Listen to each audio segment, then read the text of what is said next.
Welcome back. Aganagaan deebitan, aganagaan dhuftan. Kun podcastii Ilma Hormaati.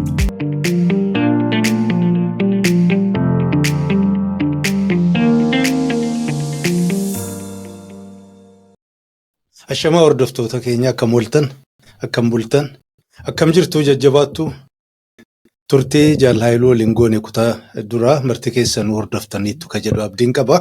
Egaa seenaan qabsoo bilisummaa Oromoo ka Jaalhaayiluun keessaa qooda fudhate san qofaa miti dheertuudha. Hatta immoo waan sanarraa hafeen nun qooddatuuf Jaalhaayiluun deebi'ee as waltajjii keenya gubbaatti argama. Egaa marti keessanuu bakka jirtanutti akkuma barame sana kabajaa fi ulfina qabsaa hangafaa ganamaatiif malluun akkasimattan jabeesseen isin gaafadha. Jaalhaayiluu egaa torban dabree jalqaba ijoollummaa irraa kaastee hamma qabsoo bilisummaa Oromoo kan ABO gaggeessitu waan ture bal'inaan nun qooddatteetta. Hadha immoo sanirraa kaasee maaltu si mudatee maaltu jaallan mudatee qabsoon garam deemtee kanaaf kana fakkaatan egaa sirraa dhagahuuf qophoofnee jirra. Baga nagaan dhufte dhiyaadhu. Hayyee galatoomii abbaa giddii. Bakka dheengadda torban eegalirraa ka'uu fi akkuma siin jedhe addi bilisummaa Oromoo 1973 1976 waggoonni kun lamaan bara dhaabichi itti yaadamee fi bara dhaabichi akka dhaabatti of dhaabee heeraf seera tolfatee sagantaa adda siyaasaa qopheeffatee akka jaaramatti hojjechuu eegalee yeroo kana bara kana lamaan isaanii akkamitti ilaalla jedhu kana an yeroo saniif hin geenye warri seenaa kana beekanii ibsanii seenaa sirrii ta'e tokko lafa kaa'uun barbaachisaa natti fakkaata. 1969 irree warri jedhan jiru. 1973 warri jedhan jiru, 1976 warri jedhan jiru. Ani akka nama qabsoo keessatti tureeti sadeenuu naa ta'u warra na dura beekanii warri wanni kun dhalachuun isaa uumamuu isaa irratti qooda qaban. Taa'anii walii galanii guyyaa dhalootaa kana murteessuun dhugaa fudhachuu qofa natti fakkaata malee wanna nama wal lolchiisuu fi wanna kanatu sirriidha kanatu sirrii miti jedhamee miti maaliif jennaan namni tokko gaaf tokko dhalata. Gaaf lama ka dhalatu taanaan immoo akkam akkatti dhalatu ibsuudha. Isa kana ergan jedhee booda ani namoota adda bilisummaa Oromootti naaf hidhan keessaa eenyu jedhee himuun na rakkisa maaliif akkuma siin jedhe namoonni ani waliin sadarkaa lammaffaa hoggaan baladhu waliin taa'e namoota Oromummaa isaanii beekanii Oromummaa isaanii simboolanii namni isaan bira dhufe hundi waa'ee Oromoo haasa'a. Keessahuu hiriyoota baay'een qaba karaa Amboo kana. Bara dargiin dura dhufu Amboo natti fakkaata jibaati nama calqaba ilmi keenya nu haa bulchuu nafxanyaan asii haa ka'u jedhanii kumsaalataa nama jedhamu tokko Itoophiyaan Airlines baasanii akka konyaa jibaatti hoogganu achitti ramadamee hojjechaa ture.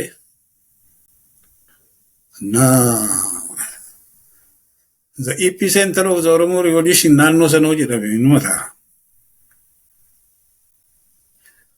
Namni suni ji'a jaa'uun hojjenne nafxanyaanii konkolaataa irra baaftee ajjeeftee awwaalame nama guddaa nama kabaja qabu. Naannoo sanoon ture namoota akka Somaaliyaa ce'anii biyya Arabaa kana deemanii dhufanii yeroo san biyyatti deebi'an nama akka Muhee Abduu nama akka Mulgeetaa Moosisaa nama akka Nagarii kana wal argaan ture. Nama akka Isheetuu Latuu nama yeroo dheeraa wal beeknu nama akka Obbo Dheeressaa Qixxee namooti kun hundi akkanaan miseensa adda bilisummaa Oromoo ta'u qooda guddaa qabu. Dhumarraa heerumaanan saganticha dubbisee mallatteessee miseensa adda bilisummaa Oromoo ta'e akka nama biraatitti hin taane inni kun na gammachiisa. Egaa kanumaan odoo jirru bara warri Haappaa Me'isoon Wazliig dhufanii namni maarkiizimii dubbisu kana steedii sarkiliin Finfinnee keessatti hin burqe namuu kanuma hojjetaa bara sanii hojiin keenya guddaan akkuma siin jedhe sooshaalizimii koominist tiyoorii san barachuu ture. Isa kana hoo baran Oromoo waliin baranna argite. Kanaaf isa dubbisaa waa'ee Oromoos waliin deemsiftaa nama akkasitti ofitti madaqsaa as geenye. Akka bara ammaa kanaa miti nama barbaaduudhaaf Salaalee fa'aa dhaqna. Bishooftuu deemna, Aqaaqii deemna, Sabbata deemna. Akkasitti namni kan horomaa ture. Namni naannoo Booranaati namni hin jiru, naannoo Baaleetii namni hin jiru, naannoo eessaa nama argannaa jedhameeti namni kan barbaadamee namumti mee kaayyoo kana fudhachuu danda'u, namni itti haasa'uu dandeenyu, nama tokko bakka tokko odoo godhanne ka jedhu akkasitti ka baay'anne. Egaa hojiin yuunivarsiitii keessattis hojjetamaa ture isuma kana namni doormitariin Oromoo ijoollee Oromoo walitti galuu doormitarii tokko qabate achi keessatti waan barbaadde haasoftaa walgahii achi keessatti gootaa. Akkasitti kan dambaqiinsi Oromoo miseensonni adda bilisummaa Oromoo horatamanii egaa kun deemee waan ta'e maaltu taaseeti namni jaarmaa ijaaru hawwii guddaa qaba guddachuu moo barbaada kaayyoo san bakkaan ga'uu waan barbaaduu fi 1979 Harargeedha waraanni adda bilisummaa Oromoo sagliin tokko karaa Amboo dhufee jiddu galeessa Oromiyaa kadhamma abaaboo woboon jeeqaa jiru kana sochoosaa jiru kana keessatti sila 1979 ture ka yaadame. Kasidhuu piroojeektiin sun Harargee ka'ee haga Amboo ga'utti security dargii jalaa bahamee oduu homtuu yaadamin qawweenillee namnillee achi ka'ee achi ga'ee bakka qabatee erga bakka qabatee booda diinni keessa seenee namoonni achi jiran sun hundi qabamanii mana hidhaa 1979 adda bilisummaa Oromoo akka jaarmatti hidhamuu ka'ee gale 1979. Ijoolleen achi dhufte sun hundi Jiggazuu Waaqee Lieutenanticha Mato Alaqaa Jiggazuu Waaqeedha eegalee isa kan hoogganu namni sun nama seenaa guddaa qabu maqaan isaa hin ka'u malee maaliif jennaan Harar Akaadamii galee achi directly waraana adda bilisummaa Oromootti makame odoo gaaf tokko nyaatin gaaf tokko mindaan argatin gaafa fixu achitti gale achi deebi'ee waraana san hoogganee ka dhufe hundi isaanii qabamanii isaan qofa odoo hin ta'in piroojeektii san bakkaan gahuuf namoonni kana keessatti qooda fudhatan hundi isaanii hidhaman. Hidhaan calqaba ka'ee gale 1979 jechuudha. Namni kun hundi hidhamee nuyi warri jaarmaa Organization and Recruitment Committee keessa hojjennu naamusa jaarmaa san eegnee hojjechuu malee dargii nu hidha jennee gaaf tokko yaadne. Gaaf tokko. Oduu akkasitti jirru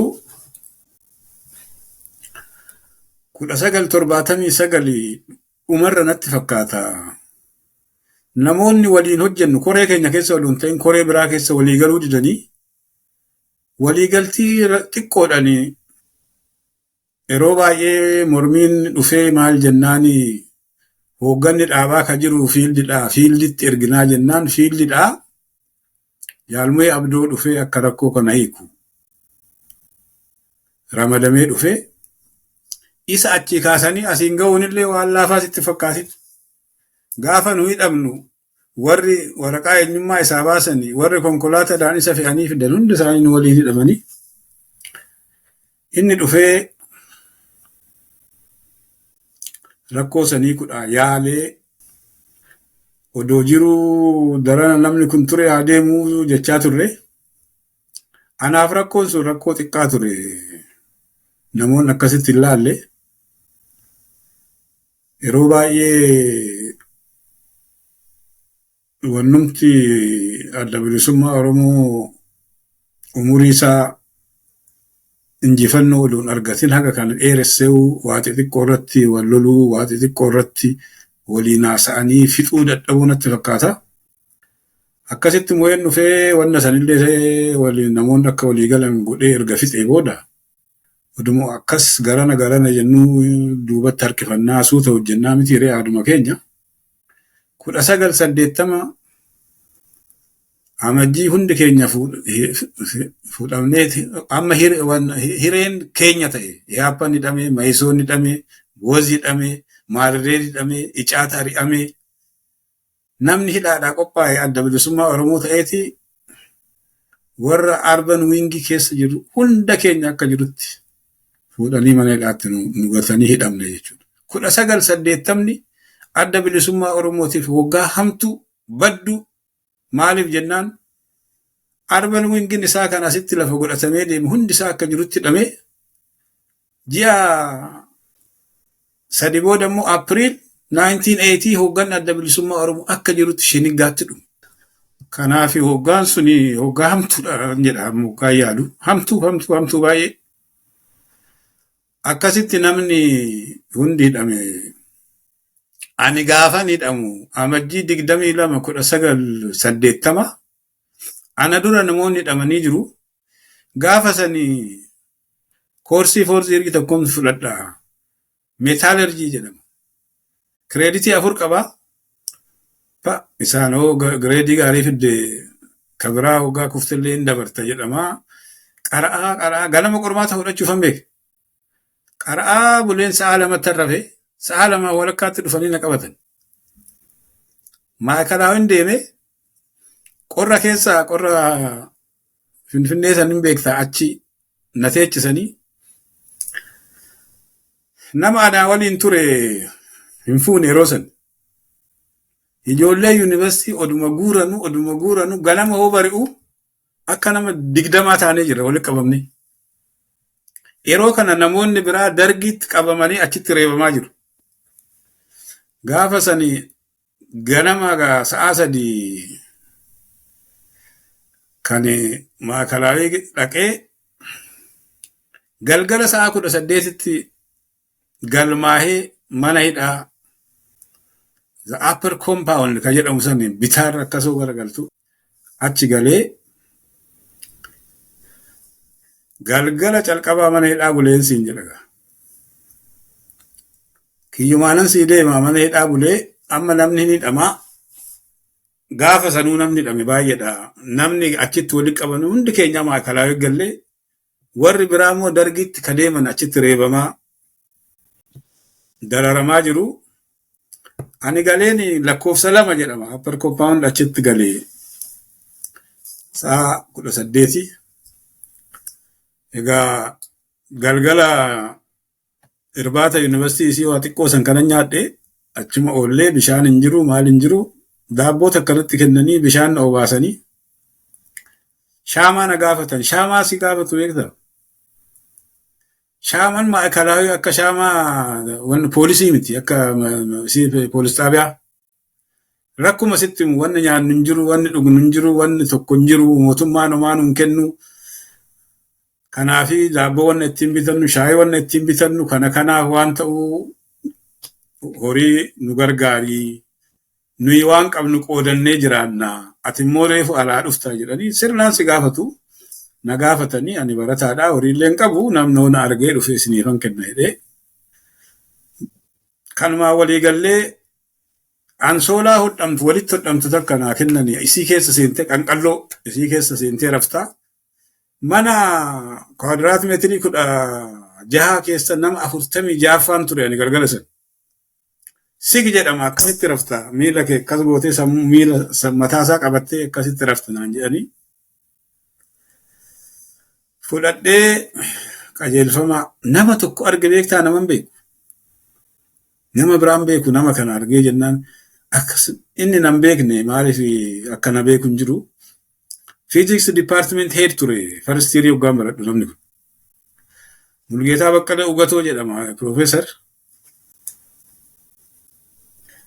jennaani ati maali barataadha yuunivarsiitiidhaa dhufte maal jedheen isin beekaan jedheen akkasii eessan na beekta akkasii itti moo gaarii boru haasofnaa rafinaan jedhanii nan rafee ani hirriiban jaallaa akkasitti na raffisanii jennaani hunda siirra akkasitti miila kiyyawannoo godhadhee wannichis kukkutee ganama waan ta'u namni natti aare maalan balleessi.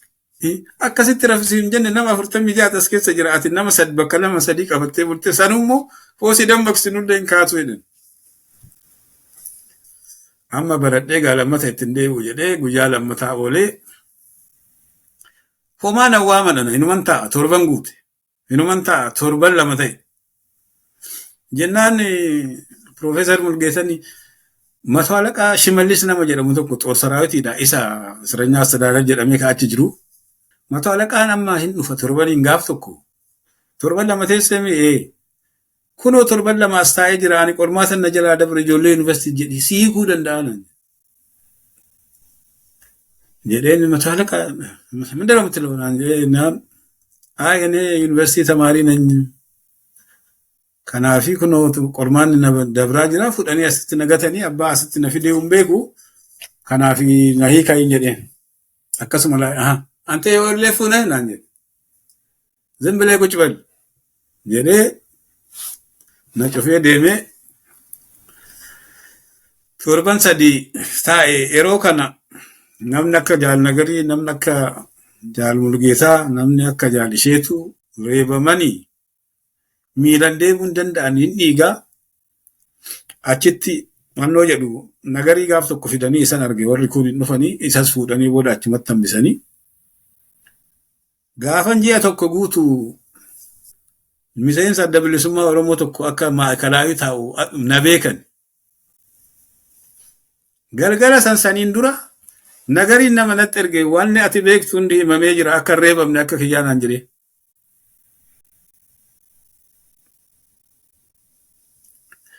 Fuudhanii achi dargii nageessanii dargiitti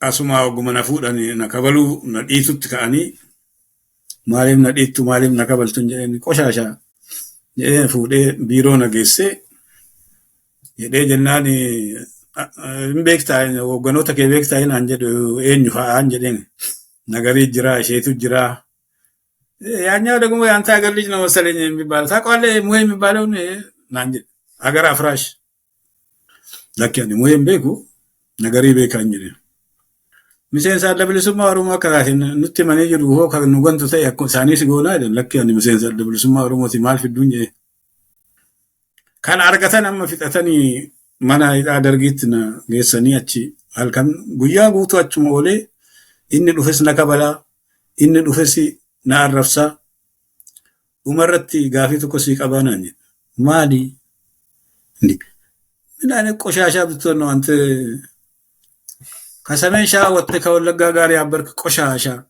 እንገላለን አንጀ አይ እኔ ኦሮሞን እንጂ ወለጋ ሸዋ የሚባል ነገር አላውቅም ምንድነው አሁን ችግሩ እኮ ወለፍና አላችሁኝ አልኩ ተቀበልኩ ከዛ ቅጦኝ እንጂ አሁን ስድቡ ምን ያለጋላ ስለረቃኝ ይሄ ናማኑ ነገር ስለረቃ ሞኔን ሌላ አመለና ከበል አካሱመት ደምኔ ገርገለ ገልቸኒ mana hidhaa dargii calqabaaf seene ga'amma maakalaawii ji'a tokko ture mana hidhaa dargii seene mana hidhaa dargii kana masaraa miniliki isaati beektu isa bareedaa san argitee isa akkasitti structure ta'ee ijaarame san keessatti namoota sammuun isaanii miidhaa malee hammeenya malee yaanne qorqoorroo fi simintoodhaan mana ijaaran.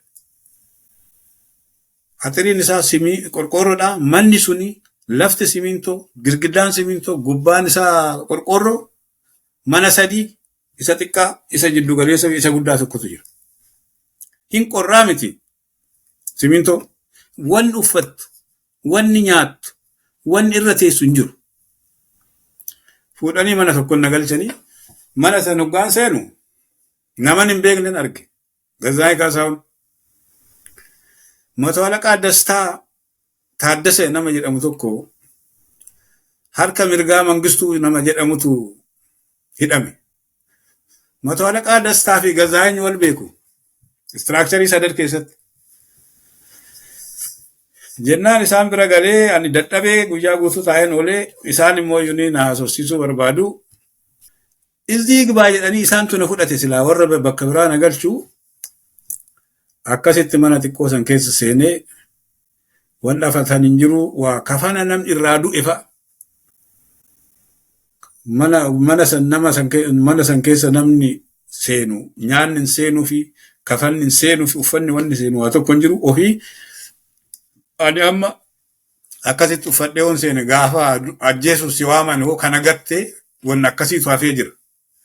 Akka hiree karchalleedha nama hoo fidan kafana fidatanii dhufu hoo deeman siigatanii deemu malee kafana uffannaan qabdu ka jijjiirrattu ka halkan uffattu lafti simintoo gurgiddaan simintoo laftiin qorra achi keessa namni reebamee odoo dhiigni isaa dhangala'u namoota keenya jaal Mohee, jaal Nagarii, jaal Mulgeetaa, jaal Isheetuu, jaal Ibsaa, jaal Abiyyuu Galataa hunduma isaanii Gazaany abbaa biyyaa abbaa Joobir namni guddaan sun kabajamuun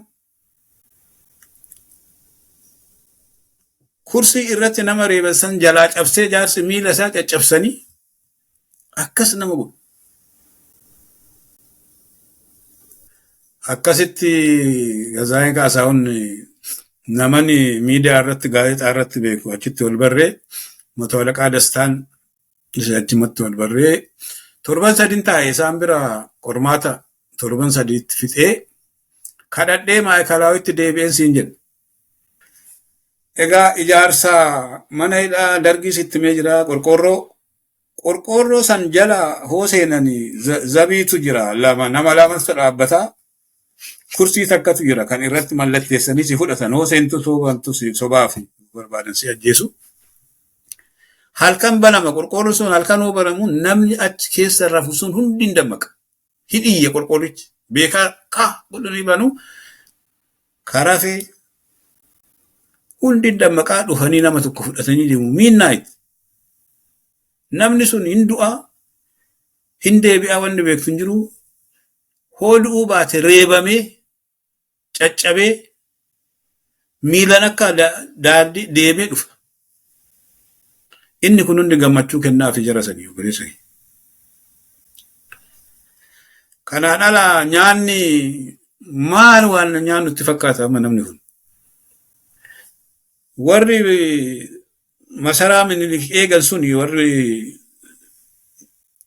loltuuni warri hammoo eegaggaan suni nyaata achitti nyaatu kaafteeriyaa qabu. Kaafteeriyaa san keessatti kan isaan nyaatan xarapheeza irraa xaragameeti baarellaa simintoo ittiin hoggaa mana ijaaran hojjetan tokko bakka fidaniin beeku isarratti naqamee ijoolleen tasfanyaa jedhamtu akka jirti jedhan kan achirraa nyaattu isiin erga nyaattee booda isatu nu bira dhufa. Isa kana nyaata gaa namni argite. Inni kuni hoo dhufee mining expert warra jedhamutu jiru kan soft paper fi lafee irraa akka namni biyya sanii lafee caccabsee nyaatan beektaami. Lafee isaan caccabsanii irraa nyaatan waraqata harka isaan ittiin xaragatan isa kana keechaa baasee laafa fi goggoga addaan baasee kan nuu qoodutu jira. Mining experts jedhamu. Abbaa biyyaa abbaa Joobir kabajamoon guddaan suni kana nuu qindeessu. Maaliif jennaan walii galu warri poolisii kunis isaan hin kabaju hin ba'us hin seenus. Hoo baarellaan sun dhufte abbaa biyyaa nama wanna kana qopheessu fidaa jedhuuni nama fidanii ofii achuma taa'anii qilleessa fudhachaa taphachiisaa qoodamee isiin lallaaftuun nama baay'ee miidhameef kennama. Akkasitti waa lama sadi afaan godhattee isaan jiraata namni jechuudha. Yoosef Ayyelee nama jedhamu tokko obboleessa Leencoo Baatiti. Inni mining expert jedhama. Karchalleedhaa dhufe inni yeroo sanii revised ta'uufi. abbaa biyyaa gargaaraa gaafa inni deeme ani hin beeku namuma biraa tokko nama xiqqoo miilli sirriitti miidhamin nama deemuu danda'u tokko qabatanii akkasitti hoggaa lama nyaate namni miseensa adda bilisummaa Oromoo nyaata akkasii nyaatee hoggaa lama jiraatee achi hoggaa lama booda Maakalaawii dhufan. Mana fincaanii koornarii mana guddaa san cinaa achi barmeelii guddaa tokkotu jira. Hoo poolisiin si hayyamee halkan hoo fincaase qabe kan itti fincooftu. Kanaan ala ganama sa'a 5 galgala sa'a 7:18 mana fincaanii baata. Manni fincaanii suni waa xiqqoo takka akkas ka ijaaramte odoon hin dhabiniin dura muka ribraabii qabdii turteedha. Achirra teessee waan gootee baataa qawwee qabatee si eega. Gaafa tokko namni tokko nama yaabbati uleen itti baay'atee iccitii eeguuf jedhanii muka san kaasee keessa bu'ee du'e achitti jedhani warri yaabbaa kan natti himan jechuudha. Hoonu hidhamnu simintoo ta'e akka namni achi keessatti of gateen duune. Achirra teessaa wanni gaariin isaa hoggaa mana fincaanii sanii baatu piyaasa argita. Si fuuldura nama deemullee argita. Wannoo irra jirti argitee gaara irra jirti. Akkasitti fincaan waggaatti guyyaatti yeroo lama halkan rafuun hin jiru wanni irra raftu hin jiru. Hoo reebamte hoo dhiigni kee dhangala'ee tajaajila argachuun hin jiru dawaan hin jiru. Kasi dhibu namni kun inuma fayyaa akkasittu. Hamilee namni sun reebame sun qabu hoo argitu hin dinqisiifatta. Kanaaf mannidhaa dargii suni kana fakkaata. Egaa mannidhaa dargii kabiraa hin jiraa jedhani inni kun warri miidhamoon kun kan bara ihaappaa fi bara keenya ijaarani hundisaa qorqorroo hamaadha. Egaa dargiidha ammoo Maakalaawii dhuftu hin gammadda. Maaliif jennaan nama baay'ee jira. Firri nyaata sii fidaa. Kafana jijjiirrattaa. Nama waliin taphattaa. Maakalaawiin xiqqoo bal'aadha. Achittis reebuun. Ajjeesuun kanuma jiru ofii akka dargii san hin ta'u. Ka dargii sun adda. Akkasitti fixeen Maakalaawii dhufee Maakalaawii hoggaan dhufu qormaata isa jalqabaa fixee amma gaafixattee jirta galii naan jedhanii achitti mana kiyyatti galee mana kiyya jedhuwe Maakalaawii wanni gaariin isaa akkuma siin jedhe kafana firri kee dadhabuu baannan qabaannan kafana sii fida nyaata sii fida guyyaatti yeroo tokko namni baay'atee 46 taatee achi keessatti akka sardiinii wannoo ta'u malee kafana hin jijjiirratta qaama kee hin dhiqatta dargiitti qaama dhiqachuun hin jiru. Maakalaawii qaama kee hin dhiqatta akkasitti jiraatta. Jireenyi Maakalaawii jireenya addaati. Mootummaa tokkotu jira achi keessa ijoolleen ihaappaa mootummaa seera ijaartee baate. Koomitee adda addaatu jira. Koomitee fayyaa. Koomiteen fayyaa kun waan si godhu namni haaranoo dhufe fuudhee bishaan shaaworii si galcha. Kafana si jijjiiree dhuftee galta akka namni hin dhukkubsanne akka xiraa waan akkasii akka hin jirre jechuudha.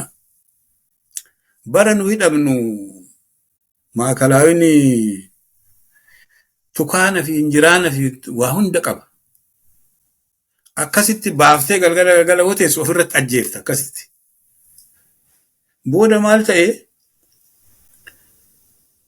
maaliif hin miiccinee jenneeti hin dhiqna mana 12tu jira. Manni 12 kun ji'atti yeroo tokko halkan bishaanin dhiqna hundasaa hin goggogsina.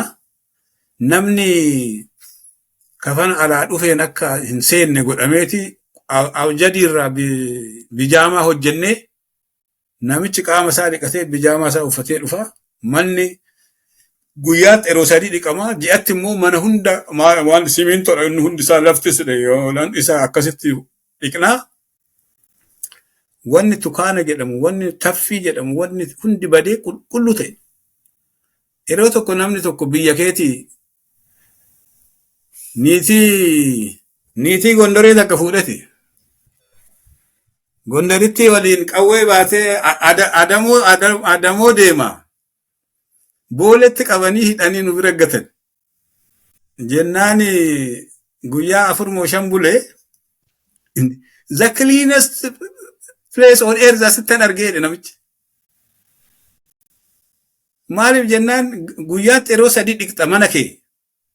Koriidarii irra deemnu san saamunaadhaan dhiqamee goggoga. Mana fincaanii waardiyaatu jira kan qulqullina isaa eegu, kan bishaan guutu. Isa kana hunda ijaarree akkasitti wannoo goone. Waa'ee tukaanichaa sittan hima Profeesar Mulgeetanii shoolaa watat ka jedhamtu pilaastikii takka beektaa? Shoolaa watatii sii fidu akka dhugdu namni hoo gaafatu. Isii guuteeti guuree tukaana hidhee akkamitti hoo nyaata dhabani akkamitti akka du'an. Ji'a ja'a turte odoon du'in. Gaafa nyaata dhabu oduma xiqqaatu. Akkasitti qulqullina ajaa'ibaa akka qabu goone inni kun karaa qulqullinaati. Wannoollee qaba. Biirkaa ka jedhamu ture. Biirkaan kun lafa dhiqa. Mana dhiqaa, koriidarii dhiqaa, mana fincaanii dhiqaa.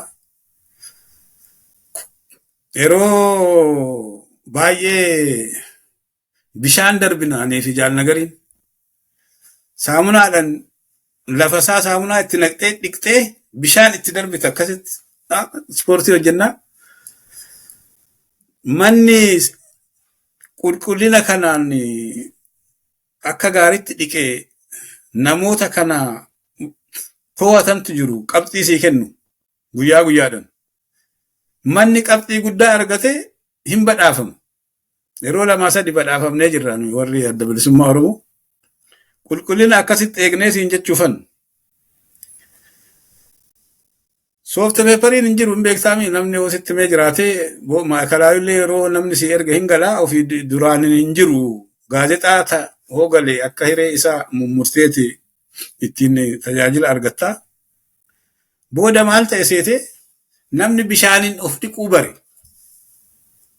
Haajiniik vaaliyuun isaa guddatee qotee bulaan tokko rasaasa gurguree dhufee naannoo Salaalee kana Amaara Ortodoksii dhagaa argite. Jennaan turee ji'a 2 ta'ee ji'a 3 ta'ee homoroidiin qabee jennaan namana bishaan kanaan dhiqadhuun jedheen. Maalan si godhe Ortodoksiin bishaan inni qatu. Akkasitti maal jedhama koreen fayyaa kun kan akkasii hojjechaa ture. Kabiraammoo koreen bashannanaa hin jira entertainment committee. Koreen kun hojiin isaa galgala halkan waan dheeratuufi kitaaba namni dubbise kitaaba dubbisarraa waa sitti himaa namni sirbuu danda'u hin sirbaa namni qoosuu danda'u hin qoosaa. Kanaafi koreen bashannanaa kun hojii kana hojjeta. Wannoo tokkotu ture akka gartuu tiyaatirii hojjettu Kiranchaa Kurumbii jedhamti maqaan isii. Kiranchaa Kurumbii keessa ishee tuulatu wannoo ture beekamaadha. Kiranchaa Kurumbii sanbata guddaa yeroo ayyaanaa walaloo dubbiftii tiyaatira hojjettii galgala immoo manarra deemtee nama kolfisiistii nama taphachiiftii. Kiranchaa Kurumbiin illee akkasin jirti. Manoonnis immoo yuni koree waan qabaniifi har'a siin kitaaba dubbiftee jiraatte waa himi jedhuuni mee waa'ee nama qoosa danda'u bakka ruumii biraatii kadhanneefinna akkasitti galgalli dabraa jechuudha. Kiranchaa Kurumbii kun gaaf tokko Faasikaadha tiyaatirii hojjetaniiti. Isheetun keenya walaloo katabe. Dooroo sitti taarradee jedhee walaloo katabee afaan Amaaratiin nu dubbisee harka rukunneefi guyyaa lammataa isheetu fuudhanii solitary confinement roomiti jira lower compound ka jedhamu kophaa kee mana tokko kasitti hidhan achitti nu jalaa hidhan. Maal? Dooroo sitti taarade indeetti cuwaallichi sitti taarade attaaqum jedhee siyaasaa hojjettaa jedhanii akkasitti isheetu keenya mana hidhaan jala galchanii boodarra deebi'ee galee entertainment komiteen gaa kana hojjeta. Kanaan ala beetta xarii ka jedhamu hin jira nama guddaa. Sina siraatta xariin hin jira. Ani hagan achi ture hunda sina siraatta xariin ture maaliif si ajajatu nama humna qabu sina siraatta xarii godhu nama walin lolle maaliif jennaan namni aare hundi si arrabsa. Kanaaf lakkoofsa lama keessa namoonni Oromoo namoota jajjaboo turani namoota akka Obbo Ahmad Hussein namoota akka Obbo Xilaahun Hirphaasaa namoota akka Ashannaa fi Waddeessoo nama jedhamu nama shaashamannee tokkotu ture barsiisaa. Kanaaf namoonni kun nama jajjabeessuu fi mooraalii namaa kennuu fi namni akka walitti hin dabarre gochuu irratti waa guddaa hojjetan. Kanaaf baay'een isaanii beetta xariyoo turan ana sina siraatta xarii ta'een isaan jalatti hojjechaa ture. Sina siraatta xariin shaamallee hin baasisaa warri shaamaa guuru keessa jira. Hundarra immoo yuni yeemiguu komitee ka jedhamu fiir. Inni kun immoo baay'ee barbaachisaa. Ijoolleen ihaappaa waan qaban qoodatanii nyaachuu walii qooluu kana seera godhanii fudhachiisanii bahan achi keessaa. Hin baane hin jiru warra rafanii. Warri itti dabalamnillee isumarratti daballeetiin nyaata hoo dhufee manaa odoon ta'in mana 12 qoodama nyaanni. Kana waan ta'eef nyaanni maakalaawii tokko nyaatee tokko agabuun bulu. More of communal society dha. Akkasitti jira. Namoonni nyaata isaaniitii jedhanii rakkoo uuman hin jiru. Maaliif nyaata kiyya nyaattanii? Maaliif kanan naa dhufe anatu abbaa barbaade kenna jedhanii warri lolanii isaan immoo akkatti adabnu qabna. Odoo homaa uleen fudhatiin adabdaa guyyaa 2-3 kophaa isaa nyaatee harka kennata. Kanaaf baay'een isaanii immoo nama siyaasan dhufe odoon ta'in nama ikonomiidhaan hidhame. Maakalaawin calqabarraa akkuma siin jedhe ihaappatti itti hidhamee Ma'iisootti itti hidhamee Wazliig maalirreen akkasitti itti hidhamee booda adda bilisummaa Oromoo dhufee booda TPLF dhufee booda immoo EPLF dhufee akkasitti nama siyaasatu itti hidhamaa baheeti boodarra namoonni ikonomii kan hatan kan waa godhan dhufuutti ka'an. Takka tureeti immoo yuni Afillaafii kan jedhamu tokko waan addaa tokko dhufe nama akka Tuquruu Makkaatoo Ayixaafixin immoo jedhanii mangistuudhaan jettee jedhanii fidaniidhu nama akkasii. Booda immoo takka turanii namoota akkam fidanii namoota biyyaa bahuuf qabaman Igirillaafii jedhamu waan akkasii dhufanii malee dura nama siyaasaa qofa waan ta'eef namni kun waan qabu qooddateetuma deema.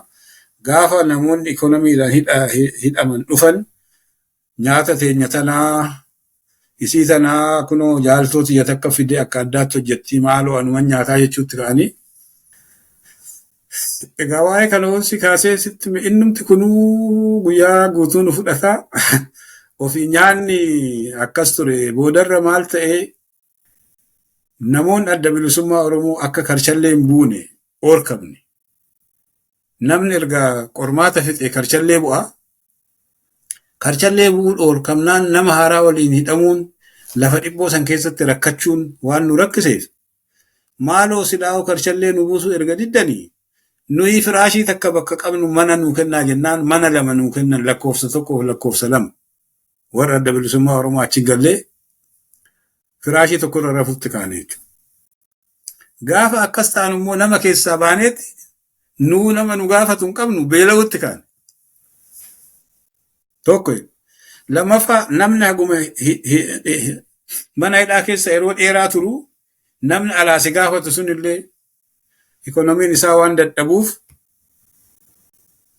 waan baay'ee siin fidu kanaaf manumti guutuun isaa manni hidhaa sunuu nyaata dhabuutti ka'ee yeroo akkas ta'u mala adda addaa malanne. Hayya kabajamoo hordoftoota keenya turtii Jaal Haayiluu Daargee Gammadaa waliin goone kutaanee lammaffaan kanarra raawwata. Egaa jalqabarraa kaastanii amma dhumaan nu waliin turtanii nu hordofuu keessaniif guddaan isin galateeffadha. Waan ofii hordoftan kanas namoota baay'eef daddabarsaa.